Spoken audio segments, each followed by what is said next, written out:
Delight IAS में मैं kiwi Singh आप सभी का स्वागत करती हूं। आज के इस वीडियो में हम अपने एनसीईआरटी समरी कोर्स में पॉलिटी के क्लास 11 के अध्याय 4 कार्यपालिका को पढ़ेंगे। इसमें हम कार्यपालिका, राजनीतिक कार्यपालिका, स्थायी कार्यपालिका और किस प्रकार की व्यवस्थाएं हैं जैसे कि संसदीय व्यवस्था, अध्यादेशात्मक व्यवस्था, राष्ट्रपति, प्रधानमंत्री, उपराष्ट्रपति और नौकरशाही आदि के बारे में विस्तार से पढ़ेंगे।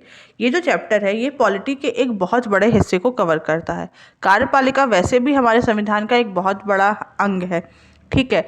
और इससे जो सवाल हैं वो हमें यूपीएससी में और स्टेट पीसीएस में, प्री और मेंस दोनों में ही देखने को मिलते हैं, ठीक है। इससे डायरेक्ट और इनडायरेक्ट दोनों ही सवाल प्री और मेंस दोनों में ही मिलते हैं। जिस तरीके से कभी कभी कहीं अनुच्छेद से जुड़े सवाल आ जाते हैं और कहीं पर इससे जुड़ी हुई विस्तार की घटनाएं भी हमें देखने को मिलती हैं। तो सबसे पहले हम देखते हैं आज के प्रश्न को। आज का प्रश्न है, संसदीय व्यवस्था में कौन सरकार का प्रधान होता है? राष्ट्रपति, मंत्री, प्रधानमंत्री या राज्यपाल? इसका उत्तर मैं आपको वीडियो खत्म होने पर बताऊंगी। हम अब बढ़ते हैं अपने चैप्टर की तरफ और हम देखते हैं कि सरकार के अंग। देखिए, सरकार हमारी 3 अंग में बटी हुई है, व्यवस्थापिका, कार्यपालिका और न्यायपालिका। यह तीनों एक बहुत महत्वपूर्ण अंग है और यह तीनों मिलकर शासन का कार्य करते हैं और कानून व्यवस्था बनाए रखने और जनता के कल्याण में योगदान देते हैं। और संविधान यह निश्चित करता है कि यह आपस में तालमेल से काम करें और संतुलन बना के रखें। इस संसदीय व्यवस्था में कार्यपालिका और विधायिका एक दूसरे पर आश्रित होती है और इसके साथ साथ विधायिका कार्यपालिका को नियंत्रित भी करती है। इस चैप्टर में हम कार्यपालिका के बारे में पढ़ेंगे, उसके संगठन और संरचना के बारे में पढ़ेंगे और आगे हम देखेंगे विधायक, व्यवस्थापिका और न्यायपालिका के बारे में, ठीक है। किस तरीके से ये चीज़ें जब बढ़ी हैं और या किस तरीके की चीज़ें हैं उनके बारे में देखेंगे। सबसे पहले हम जानते हैं कार्यपालिका क्या होती है, कार्यपालिका किस तरीके से कार्य करती है, ठीक है। सरकार के मामलों में जिस तरीके से एक संस्थागत नीतिगत निर्णय लेने के लिए जो एक संस्था होती है उसके बारे में हम कहें तो वह कार्यपालिका होती है। कार्यपालिका एक बहुत बड़ी इकाई है जिसमें कुछ व्यक्तियों का समूह होता है जो कायदे कानून से एक तरीके से कार्य का संकलन करते हैं और कार्य को लोगों में बांटते हैं। यह कायदे कानून को संगठन में रोजाना लागू करते हैं। यह सरकार का वह अंग है जो नियमों और कानूनों को लागू करता है और प्रशासन का कार्य करता है। कार्यपालिका विधायिका द्वारा स्वीकृत नीतियों और कानूनों को लागू करने के लिए जिम्मेदार होती है। कार्यपालिका में न केवल राष्ट्रपति, प्रधानमंत्री और मंत्री आते हैं बल्कि इसके अंतर पूरा प्रशासनिक ढांचा आता है जिसमें सिविल सेवा के भी सदस्य होते हैं। सिविल सर्विसेज जिसकी तैयारी आप कर रहे हैं उसके से जुड़े हुए भी सदस्य हमें इसी से देखने को मिलते हैं, ठीक है। कार्यपालिका 2 तरीके की होती है, एक होती है अस्थायी कार्यपालिका या राजनीतिक कार्यपालिका और दूसरी होती है स्थायी कार्यपालिका। देखिए, स्थायी कार्यपालिका में आते हैं नौकरशाही या सिविल सेवक जो कि रोज के प्रशासन के लिए उत्तरदायी होते हैं। इनको इसमें सम्मिलित किया जाता है, जैसे कि आईएएस, आईपीएस या जिस तरीके की जो सिविल सेवा की परीक्षाएं होती हैं और उनसे जो कैंडिडेट चुने जाते हैं वह सब इसमें होते हैं। और राजनीतिक कार्यपालिका में कौन होता है?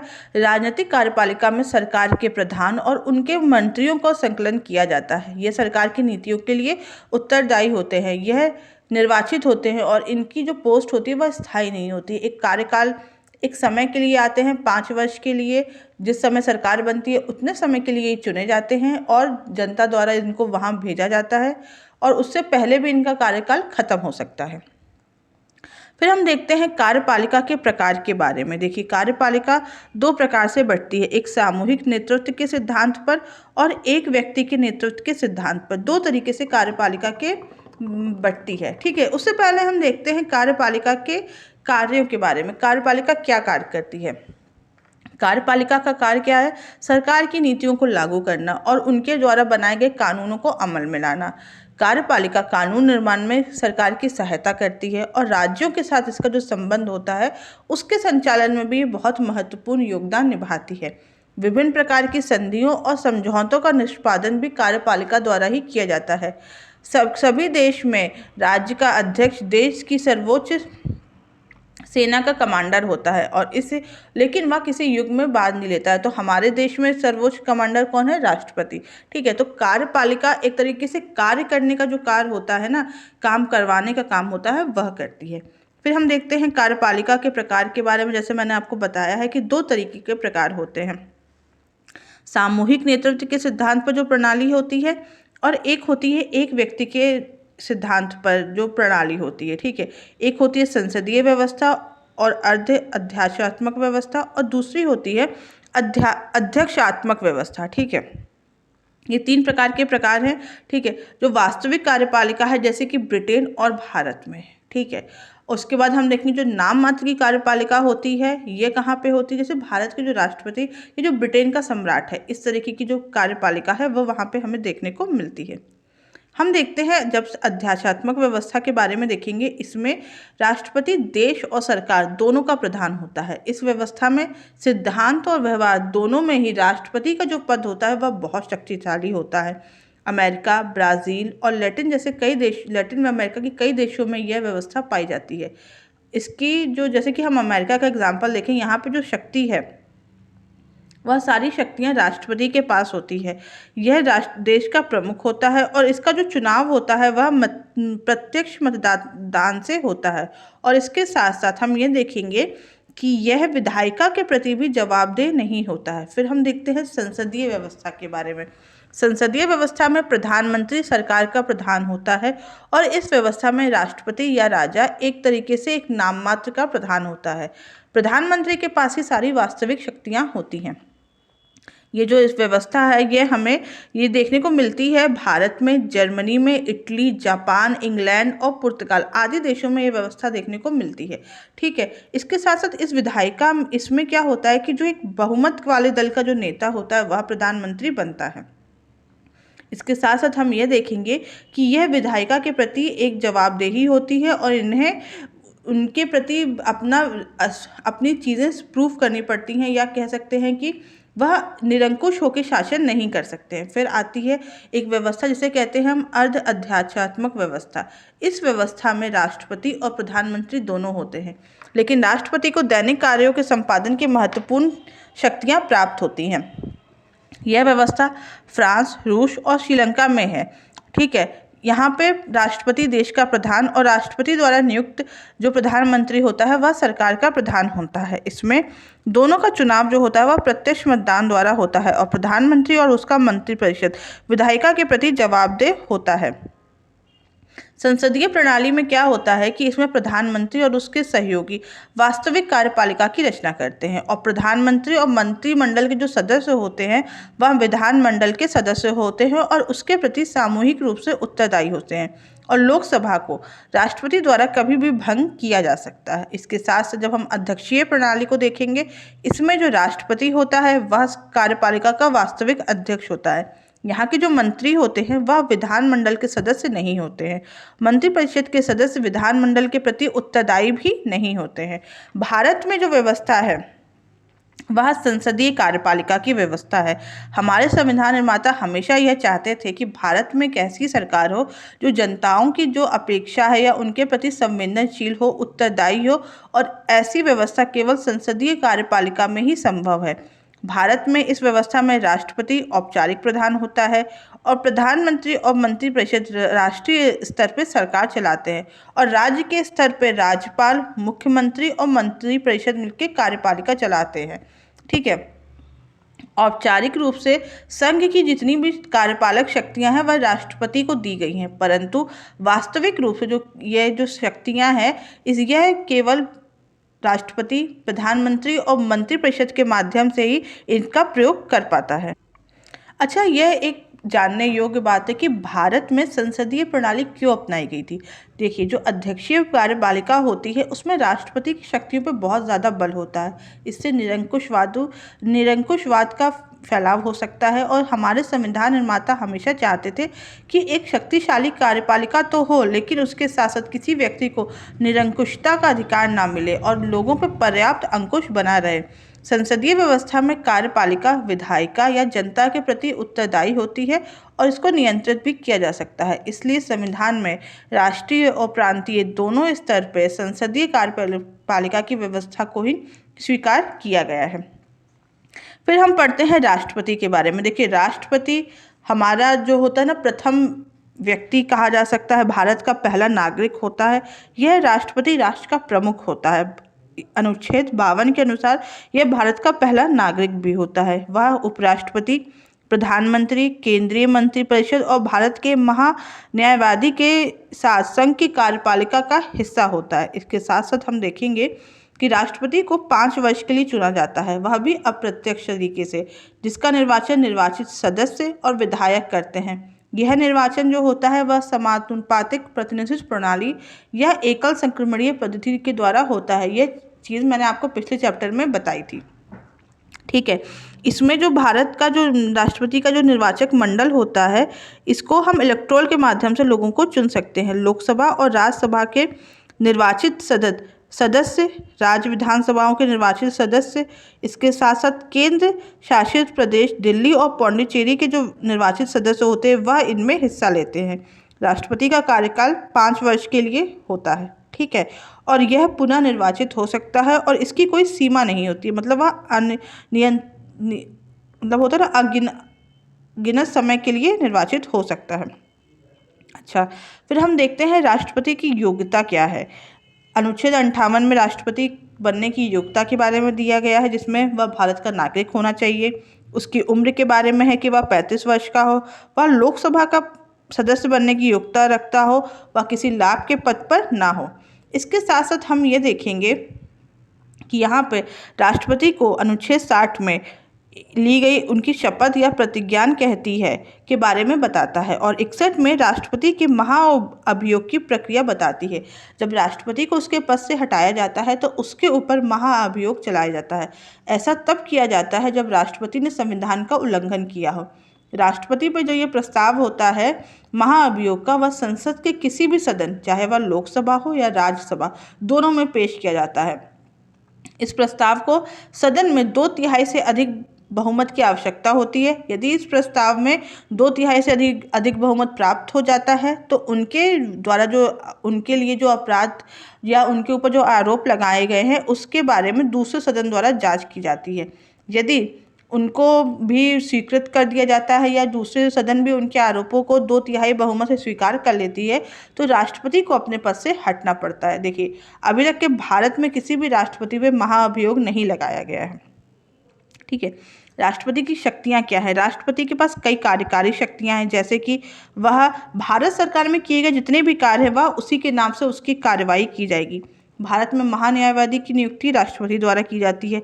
इसके साथ साथ वह मंत्री परिषद की सिफारिश पे कई लोगों की नियुक्ति कर सकता है, जैसे कि कैग की, मुख्य चुनाव आयुक्त की, अन्य चुनाव आयुक्त की, संघ लोक सेवा आयोग के अध्यक्ष और सदस्यों की। इसके साथ साथ वह राज्य के राज्यपाल, भारत के वित्त आयोग के अध्यक्ष और कई राष्ट्रीय आयोगों के अध्यक्ष को भी नियुक्ति करता है। इसके साथ हम देखेंगे फिर भारत के राष्ट्रपति के पास कई विधायी शक्ति भी हैं। यह संसद सत्र को बुलाता है, उसका सत्रावसान करता है और लोकसभा को भी भंग कर सकता है। फिर हम देखेंगे कि गतिरोध की स्थिति में भी वह लोकसभा और राज्यसभा की संयुक्त बैठक को बुला सकता है। यह हमें अनुच्छेद 108 में देखने को मिलेगा। इसके बाद जो एक बहुत इंपॉर्टेंट है वह है अनुच्छेद 123। इसमें भारत का जो संविधान है वह राष्ट्रपति को अध्यादेश जारी करने की शक्ति देता है। अध्यादेश क्या होता है? अध्यादेश एक इस तरीके का एक कानून है जब लोकसभा और राज्यसभा दोनों ही सदन अपने कार्यकाल में नहीं होते हैं या दोनों ही सत्र नहीं चल रहा होता है तो जिन विषयों पर कानून बन सकता है उस पर डायरेक्ट राष्ट्रपति द्वारा कानून बनाया जाता है। इसके साथ साथ हम देखेंगे कि राष्ट्रपति के पास कुछ न्यायिक शक्तियां भी हैं। यह सर्वोच्च न्यायालय के मुख्य न्यायाधीश की नियुक्ति करता है। इसके साथ साथ अन्य न्यायाधीशों की भी नियुक्ति करता है। वह सर्वोच्च न्यायालयों से सलाह ले सकता है, लेकिन वह सर्वोच्च न्यायालयों की ली गई सलाह को मानने के लिए बाध्यकारी नहीं है। इसके साथ साथ उसे अनुच्छेद 72 के तहत क्षमादान की भी शक्ति प्राप्त है। इसके अलावा हम देखेंगे कि राष्ट्रपति को कई वित्तीय शक्तियां भी प्राप्त है, जैसे कि वह धन विधेयक को उसके पूर्व सिफारिश पे ही जरूरी है कि वह जारी हो। जब तक वह नहीं कह सकता है तब तक धन विधेयक लोकसभा में नहीं आ सकता है। इसके साथ साथ संसद के समक्ष केंद्रीय बजट रखने की अनुमति देता है और वह प्रत्येक 5 वर्ष पर वित्त आयोग का भी गठन करता है। और जैसा कि मैंने आपको बताया है कि राष्ट्रपति थल सेना, नौसेना और वायु सेना के अध्यक्ष बलों का कमांडर होता है। उसके पास 3 आपात शक्तियाँ भी होती हैं, जैसे कि अनुच्छेद 352 के तहत राष्ट्रीय आपातकाल, 356 और 365 के तहत राज्यों के में राष्ट्रपति शासन और 360 के तहत आपातकाल की भी शक्तियाँ उसके पास होती हैं। ठीक है, और हम ये देखेंगे कि राष्ट्रपति में जितनी भी अंतर्राष्ट्रीय जितनी भी शक्तियाँ हैं या अंतर्राष्ट्रीय जितनी भी संधियाँ हैं, इसके बारे में जब भी हम कहीं से पढ़ेंगे या किसी के बारे में जब हम यह देखते हैं कि जब भी कोई संधि की जाती है तो उसके बारे में उसका जो उल्लेख होता है वह राष्ट्रपति के नाम से ही होता है। इसके साथ साथ हम ये देखेंगे कि भारत के राष्ट्रपति को वीटो पावर भी मिली हुई है। यह जो शब्द है ये हमारे संविधान का हिस्सा नहीं है। भारत में जो राष्ट्रपति को वीटो पावर है, जिसके तहत वह राष्ट्रपति मंत्रिपरिषद की सलाह को लौटा सकता है और उन्हें अपने निर्णय पर पुनर्विचार के लिए कह सकता है। ऐसे करने में राष्ट्रपति अपने विवेक का प्रयोग करता है। जब राष्ट्रपति को ऐसा लगता है कि कुछ गलती है या कुछ खामियां हैं और यह चीज़ें देश के हित में नहीं है, तो वह मंत्रिपरिषद से पुनर्विचार के लिए कह सकता है। और अगर मंत्रिपरिषद पुनर्विचार के बाद दोबारा वही सलाह दे तो राष्ट्रपति को वह मानने के लिए बाध्य होता है। ठीक है, दूसरी जो प्रकार की शक्ति है उसे हम निषेधाधिकार या वीटो पावर कहते हैं। इसमें वह संसद द्वारा पारित विधेयक, जिसमें धन विधेयक को छोड़ के सभी में स्वीकृति देने पर विलंब कर सकता है या मना भी कर सकता है।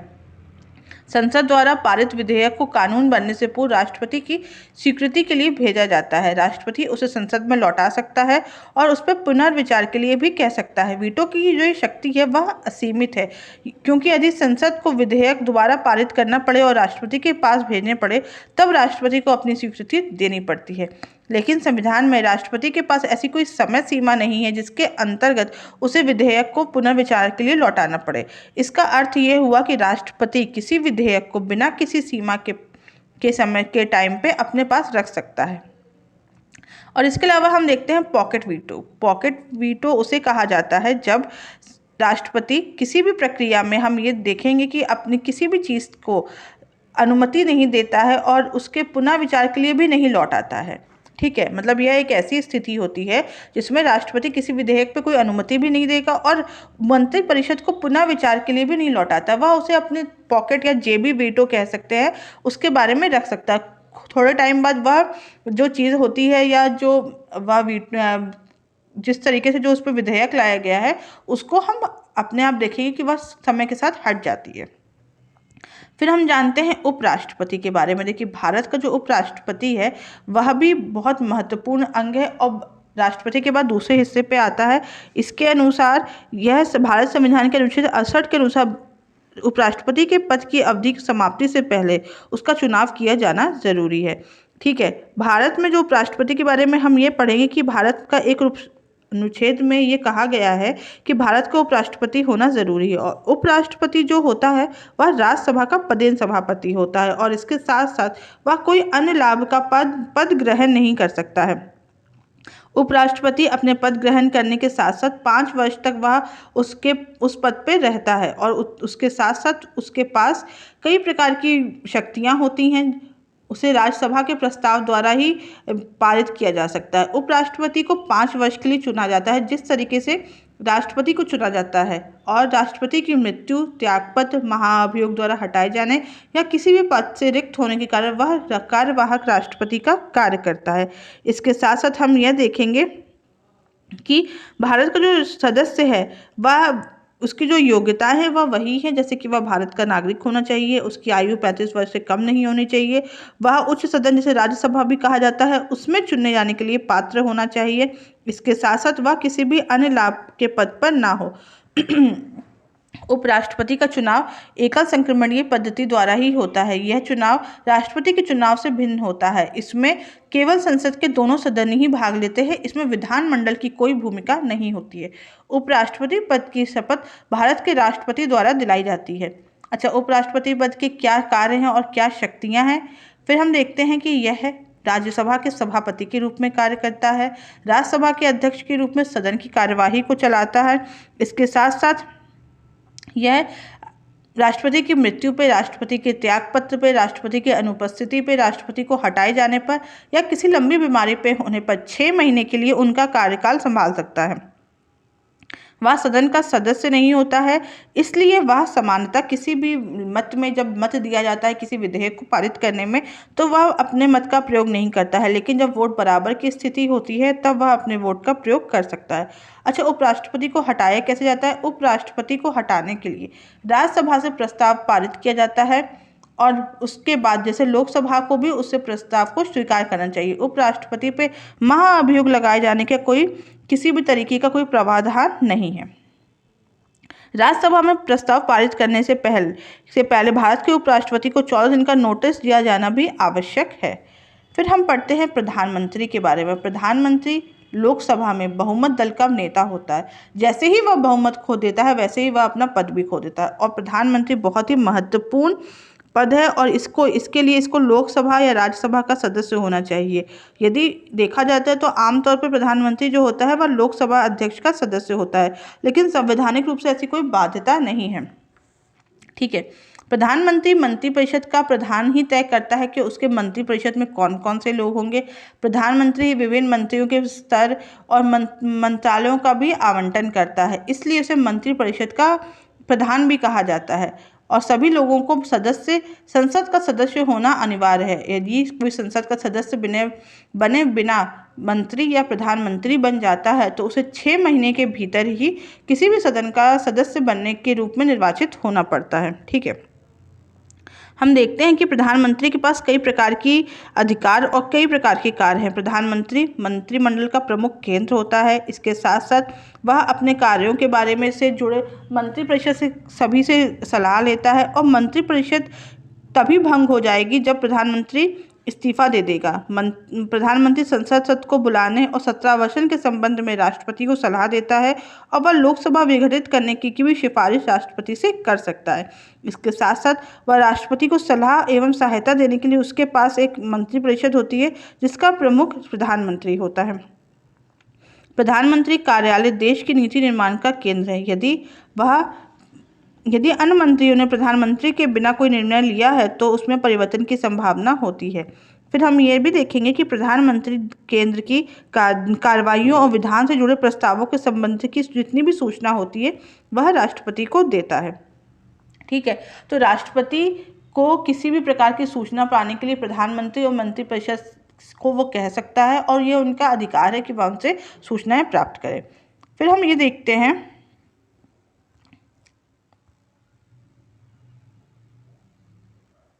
कि मंत्रिपरिषद का क्या आकार होना चाहिए, मंत्रिपरिषद का क्या महत्व है। संविधान के 91वें संशोधन के अंतर्गत यह व्यवस्था की गई है कि मंत्रिपरिषद के सदस्यों की संख्या लोकसभा या राज्य की विधानसभा की कुल संख्या का 15% से अधिक नहीं होना चाहिए।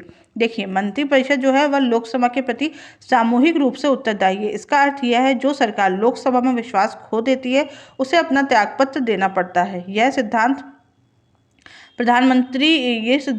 मंत्रिमंडल की एकजुटता के सिद्धांत पर आधारित है। इसकी यह भावना है कि यदि किसी एक मंत्री के विरुद्ध भी अविश्वास प्रस्ताव पारित हो जाए तो संपूर्ण मंत्रिपरिषद को अपना त्यागपत्र देना पड़ता है। प्रधानमंत्री का सरकार में सर्वोपरि स्थान है। मंत्रिपरिषद तभी अस्तित्व में आती है जब प्रधानमंत्री अपने पद की शपथ ग्रहण करता है और प्रधानमंत्री की मृत्यु या त्यागपत्र से ही मंत्रिपरिषद भंग हो जाती है। प्रधानमंत्री एक तरफ मंत्रिपरिषद और दूसरी तरफ राष्ट्रपति और संसद के मध्य एक सेतु का कार्य करता है। वह संघीय मामलों के प्रशासन और प्रस्तावित कानूनों के बारे में राष्ट्रपति को सूचित करता है। अच्छा, प्रधानमंत्री की शक्ति के स्रोत क्या है? वह मंत्रिपरिषद पर नियंत्रण रखता है, वह लोक सेवा का नेतृत्व करता है, मीडिया तक उसकी पहुंच होती है, चुनाव के दौरान उसका व्यक्तित्व का एक उभार होता है, अंतर्राष्ट्रीय सम्मेलन में उसकी जो छवि होती है वह राष्ट्रीय नेता की होती है। इसके साथ साथ हम देखेंगे कि अधिकारी वर्ग पे भी इसका आधिपत्य होता है। गठबंधन की सरकार की वजह से हमने यह देखा है कि प्रधानमंत्री की जो शक्तियां हैं उसमें काफ़ी परिवर्तन हो गया है। 1989 से हमारे यहाँ गठबंधन सरकार का युग देखने को मिला है। उस समय प्रधानमंत्री का जो पद था वह इतना शक्तिशाली नहीं रहा जैसे ही जितना एक दल की बहुमत वाली सरकार में होता है। लेकिन अब हम जब देखते हैं तो प्रधानमंत्री का पद वापस से बहुमत की सरकार की वजह से काफ़ी स्ट्रांग हो गया है और प्रधानमंत्री की जो पद की शक्तियों में है उसमें भी लगातार बदलाव आता है। इसके चयन में राष्ट्रपति की भूमिका बढ़ी है, राजनीतिक सहयोगों से परामर्श की प्रवृत्ति भी बढ़ी है और प्रधानमंत्री के विशेषाधिकारों पर भी पहले से अंकुश लगा है। ठीक है, फिर हम देखते हैं कि राज्यों में किस तरीके की कार्यपालिका का स्वरूप आया है। राज्यों में भी इसी तरीके की सेम कार्यपालिका होती है जैसे केंद्रीय सरकार में होती है, और वहाँ पे एक राज्यपाल होता है जिसे केंद्रीय सरकार की सलाह पर राष्ट्रपति नियुक्त करता है। मुख्यमंत्री वहाँ की विधानसभा की बहुमत दल का नेता होता है, और सभी वही सिद्धांत होते हैं जो कि संसदीय व्यवस्था के कारण वहाँ पर लागू होते हैं। अब हम जानते हैं स्थायी कार्यपालिका या नौकरशाही के बारे में। देखिए, कार्यपालिका में मुख्यतः राष्ट्रपति, प्रधानमंत्री, मंत्रीगण और नौकरशाही या प्रशासनिक मशीनरी का एक विशाल संगठन सम्मिलित होता है। इसे हम नागरिक सेवा भी कहते हैं। नौकरशाही में सरकार के स्थायी कर्मचारियों के कार्य करने के लिए प्रशिक्षित और प्रवीण अधिकारी नीतियों को बनाने के लिए और उनको लागू करने में मंत्रियों का सहयोग करते हैं। भारत में एक दक्ष प्रशासनिक मशीनरी उपलब्ध है, लेकिन यह राजनीतिक रूप से उत्तरदायी है। इसका अर्थ है कि नौकरशाही राजनीतिक रूप से तटस्थ है। प्रजातंत्र में सरकार आती जाती रहती, लेकिन ऐसी स्थिति में जो प्रशासनिक जो योजना चल रही है या जो एक तरीके से जो उनका पूरा प्रशासन है, उनकी यह जिम्मेदारी बनती है कि वह नई सरकार को उनकी नीतियों को बनाने में और उन्हें लागू करने में एक तरीके से अपना योगदान दें। लोकसभा सिविल सेवाओं का जो वर्गीकरण किया गया है उसके आधार पर नौकरशाही में 3 प्रकार की सेवाएं हैं। अखिल भारतीय सेवाएं, जिसमें भारतीय प्रशासनिक सेवा या भारतीय पुलिस सेवा आती है। केंद्रीय सेवाएं, जिसमें भारतीय विदेश सेवा या भारतीय राजस्व सेवा आती है। और प्रांतीय सेवा, जिसमें प्रांतीय सिविल सेवा आती है। देखिए, जो ये अधिकारी प्रांतीय स्तर पे जो ये नौकरशाही होती है, यह हमारी जो कार्यपालिका की रीढ़ है। आप सभी को पता है कि जिस तरीके से IAS या IPS का चयन होता है, वह जिन नीतियों को बनाने में सक्षम होता है और जिन नीतियों को बना के वह सरकार के मंत्रियों का योगदान देता है, उसमें इनकी एक बहुत महत्वपूर्ण भूमिका है। नीति बनाने में, नीतियों को लागू करने में इनकी एक बहुत महत्वपूर्ण भूमिका है। ठीक है, प्रजातंत्र में ये संभव है कि कोई पार्टी हार जाए और नई सरकार पिछली सरकार की नीतियों की जगह नई नीतियों को बनाने को चाहे या नई नीतियाँ अपनाने चाहें, तो उस समय यह बहुत ज़रूरी होती है और इनकी ये जिम्मेदारी बनती है कि वह नई नीतियाँ बनाएं और उनके लिए योगदान दें। देखिए, लोक सेवा आयोग का निर्माण इसी के लिए हुआ था। लोक सेवा आयोग भारत में इस तरीके की जितनी भी परीक्षाएं होती है उनको कंडक्ट कराता है, और इसके साथ साथ IAS और IPS के उम्मीदवारों का जो चयन होता है वह संघ लोक सेवा आयोग करता है। किसी जिले का जिलाधिकारी उस जिले में सरकार का सबसे महत्वपूर्ण अधिकारी होता है। देखिए, जिस परीक्षा के लिए हम पढ़ रहे हैं उस परीक्षा के बारे में जानना बहुत ज़रूरी है, इसका बहुत महत्वपूर्ण हिस्सा है। इसके साथ साथ जब लोक सेवा आयोग 2 तरीके से होता है। एक राज्य लोक सेवा आयोग होता है, इसमें यह राज्यों में बनाए जाते हैं जिन्हें राज्य लोक सेवा आयोग कहा जाता है। ये स्टेट पीसीएस के आधार पे हम देखते हैं। देखिए, इन लोक सेवा आयोग का जो कार्यकाल होता है वह निश्चित होता है और उन्हें सर्वोच्च न्यायालय के न्यायाधीशों द्वारा नियुक्त किया जाता है। लोक सेवा आयोग की नियुक्ति दक्षता या योग्यता के आधार पर की जाती है। और फिर हम देखते हैं कि संविधान ने पिछड़े वर्गों के साथ साथ समाज के सभी वर्गों को नौकरशाही बनने का मौका दिया है, और यहाँ पे आरक्षण की भी व्यवस्था हमें देखने को मिलती है। और जब 2 राज्यों को मिला के भी कई जगह हमें लोक सेवा आयोग देखने को मिलता है जहाँ पे जिन्हें हम संयुक्त लोक सेवा आयोग कहते हैं। ठीक है, तो हम ये देखेंगे कि आधुनिक कार्यपालिका सरकार का एक बहुत शक्तिशाली संस्था है। सभी प्रकार की सरकारों में यहाँ की के जितने भी अंग हैं उसमें कार्यपालिका सबसे ज़्यादा शक्तिशाली है। कार्यपालिका पर लोकतांत्रिक नियंत्रण की आवश्यकता बढ़ गई है। हमारे संविधान की जो संविधान निर्माता थे उनकी जो यह दूरदृष्टि थी, उन्होंने कार्यपालिका को विधायिका के नियमित नियंत्रण और देखरेख में रखा था। इसलिए संसदीय कार्यपालिका का चयन किया जाना और समय समय पे हुए चुनाव और व्यक्तियों के प्रयोग द्वारा इस पे अंकुश लगाया जा सकता है, जिससे कि जो भी कार्यपालिका है या जो भी एक व्यवस्था है यह निरंकुश ना हो। ठीक है, तो आते हैं हम अपने प्रश्न की तरफ। आज का प्रश्न था कि संसदीय व्यवस्था में सरकार का प्रधान कौन होता है, तो इसका उत्तर है प्रधानमंत्री। आज के वीडियो में बस इतना ही। अगर आपको इस वीडियो से रिलेटेड कोई भी डाउट हो तो आप मुझे कमेंट बॉक्स में बताएं और फ्री PDF के लिए हमारे टेलीग्राम ग्रुप को ज्वाइन करें। Thank you so much.